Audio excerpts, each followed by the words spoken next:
सभी को मेरा नमस्कार। मैं जोगेंद्र सिंह राणा, गांव मेरा मोई माजरी, जिला सोनीपत, हरियाणा रहने वाला हूँ। और जी मैं प्राकृतिक खेती काफी लंबे समय से कर रहा हूँ। मैंने अपने ताऊजी के साथ हल भी चलाया है। बच्चे थे जब छुट्टी होती थी खेत में जाते थे, हल भी चलाना सीखा है। फिर ट्रैक्टर भी चलाया। हमारे ताऊजी हमेशा हमेशा में मेरा एक ये रहा कि मैं हमेशा बुजुर्गों में बैठा रहा। मैंने कभी ये दोस्त नहीं बनाए भाई वो उधर गए उधर खेलने गए। वही कहते थे चल बेटा तू खेला थोड़ी देर, बहुत बैठ लिया हमारे पास। तब उन्होंने एक तरफ करना होता था, हुक्का वगैरह पीना होता था, तब मैं चला जाता था। तो उन्होंने मेरे ताऊजी ने मेरे को सारे बीज संग्रह करना बताया। मैं सोना मोती पिछले 30 साल से मेरे पास है। वो पहले कई रिश्तेदारी से लाए थे, वही बीज आगे चला हुआ है। एक फिर 10 साल पहले इसका बंसी गेहूं का भी आया था बीज, तो वो भी हमारे पास है। कुछ अब अपना खपली का मैंने महाराष्ट्र से मंगा था 3 साल पहले। मैं प्राकृतिक खेती करता हूँ, सब्जी भी काम करता हूँ, सीड भी बताता हूँ। मैं सभी को बताता हूँ। मैंने स्टार्टिंग में क्या था कि मैंने बीज लोगों को फ्री देना शुरू किया था। मैंने ले भाई मेरे पास ये बीज लगा लिए और बढ़िया सब्जी होगी इसकी। और लोग हमारे हरियाणा में क्या है कि फ्री का देने वाले को बेवकूफ समझते हैं।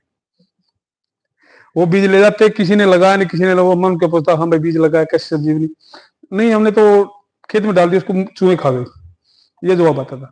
फिर उसके बाद मैंने एक बुजुर्ग था, हमारे ताऊ जी तो चले गए थे। उसने कहा बोला भाई हरियाणा के हैं, इनसे थोड़ा थोड़ा ऐडना शुरू कर दो, अपने आप काम चल जाएगा। मैं चलो ठीक है। मैंने जब उनको बीज मोल देना शुरू किया तो उन्होंने वो बोना भी शुरू कर दिया और उन्होंने खाना भी शुरू कर दिया। बहुत से घरों से आता, अरे भैया आपने मेरे को बीज इतना अच्छा दिया कि हमें सब्जी आज तक ऐसी खाई नहीं।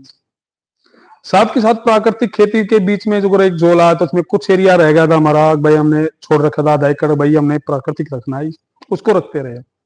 फिर हमने जमीन बंटवारा हो गया, बढ़ गई तो 2.5 एकड़ मेरे पास बांटा, तो मैंने उसमें पूरी में प्राकृतिक खेती शुरू कर दी। मैंने क्या किया, सब्जियां उगाई और लॉकडाउन शुरू हो गया। मैं मंडी लेके चला गया, चल मैं मंडी में बेचते हैं।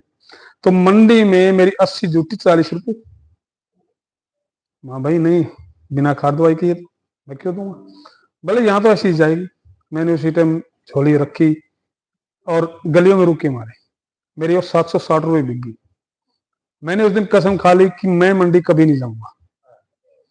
उसके बाद मैं निरंतर मेहनत करता रहा और 2 साथी जोड़े। भाई मेरे पास एक बंदा मार्केट कर सकता है तो उसकी इतनी मेहनत नहीं कर सकता, तो मैंने उनको सब्जी डिवाइड करके दे दी, तुमने ये लगानी, तुमने ये लगानी। उनको रेट कर दिया, जो फेरी वाला बेचने आएगा ना वो रेट मुझे देगा, क्योंकि मैंने मेहनत कर ली थी। तो मैं उनसे भी लेना शुरू कर दिया। आहिस्ता आहिस्ता बढ़ते चले गए। फिर हम क्या नाम है, मुझे एक बहन जी मिली गुड़गांव से, गौरी शरीन जी। वो आई, भैया आप गुड़गांव आओ और यहाँ सब्जियां बेचना शुरू। वहाँ एक साथी के साथ गाड़ी में बैठ के जाता, गुड़गांव पड़ता था 135 किलोमीटर। तो वहां जाता तो सब्जियां बेचनी शुरू की, वहां अच्छे रेट मिले, अच्छे लोगों से जुड़ा हो गया, क्योंकि है ना हमारे नजदीक गुड़गांव है। तो फिर उसके आहिस्ता आहिस्ता मेरा मतलब ऐसे काम बढ़ता चला गया। मैं फिर बीजों में भी अपना साथ में, मैं बीज का क्या करता हूँ, कोई भी अपना फल पहला आता है मैं उसको बीज के लिए छोड़ देता हूँ। वो हमारे ताऊ जी क्या कहते थे, जैसे घिया लग गई और मैं कहता ताऊ जी घिया लगी, बोला नहीं नहीं ये राम जी का फल है। और फिर बाद में सूख जाता था, उसका बीज निकाल के वो उन्होंने बीज संग्रह करना हमें सिखा दिया था हमारे ताऊ जी ने। तो ऐसे बीज हम अपना बनाते हैं और उसको थोड़ा, तो मतलब कोई कहता है भाई मेरे को खरीद देते, चल तो खरीद ले जा, मना नहीं है, पर मैं बीज रिफंड देना पड़ेगा। भाई जो रिफंड दे सकता हो तो हाँ बोल लिया, हाँ वो आ गया, और जो नहीं रिफंड नहीं करता वो पे कर जाता है। ऐसे चला गया। अब मैंने क्या कर रखा, अपना सिस्टम बना रखा है। 2.5 एकड़ में से मतलब 1 एकड़ में 5 तरह की हल्दी होती है, और फिर उसके बाद 1 एकड़ में सब्जी होती है। कुछ में अपना गेहूं चावल सरसों का अपना मल्टी क्रॉप को उसका रोटेशन करता रहता हूँ, और मल्टी लेयर में खेती करता हूँ। नीचे हल्दी बो दी, आधा एकड़ में बो रखी है, उसके ऊपर प्याज लगा रखे है, जो फिर मल्टी लेयर का हमारा फार्म है। तो उसमें नीचे हल्दी बो दी, फिर उसके ऊपर धनिया बो दी, या धनिया निकल के जा चुका है, उस पर फिर लौकी है। ऐसे करके मैं उसको मल्टी लेयर में खेती करता हूँ।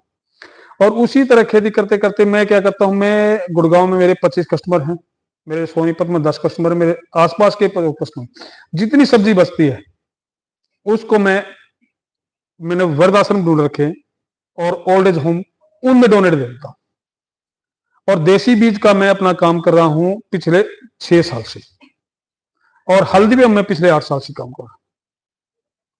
मेरा लगभग सारा हल्दी वगैरह सब कुछ बीज में ही बिक सकती है। और मेरे को बहुत अच्छा लगता है जब मैं क्या नाम सब्जी कोई आता है लेके जाता है, कहता है भैया मेरे को सब्जी बड़ी खाने को अच्छी लगती है। और अब तो मैं पहले तो साथी के साथ में थे, साथी ने फिर वो गाड़ी बेच दी, तो मैं 135 किलोमीटर बाइक के ऊपर सुबह घर से 4 बजे उठ के गुड़गांव पहुंच जाता हूँ और वहां बेचता हूँ। बिल्कुल है जी। और सबसे पहले मेरी सब्जी बिकती है वहां। हम अपनी ऑर्गेनिक मंडी चलाते हैं गुड़गांव के अंदर। वहां 8 से 10 किसान है। पहले कस्टमर एंट्री मारेगा तो पहले देखा जी राणा जी के पास क्या है, वो खरीदेंगे और फिर बाद में और मंडी की तरफ जाएंगे, क्योंकि कुछ वो किसान एग्रीगेट करते हैं। हमारे हमारे फार्म का होता है, एक कोई पूछता है भैया ये आपके पास सामान किसका है जी, ये हमारे उस फार्मर का है, ये नंबर ले सकते हो, उसका खेत देख सकते हैं, मैं लोकेशन भी देता हूँ।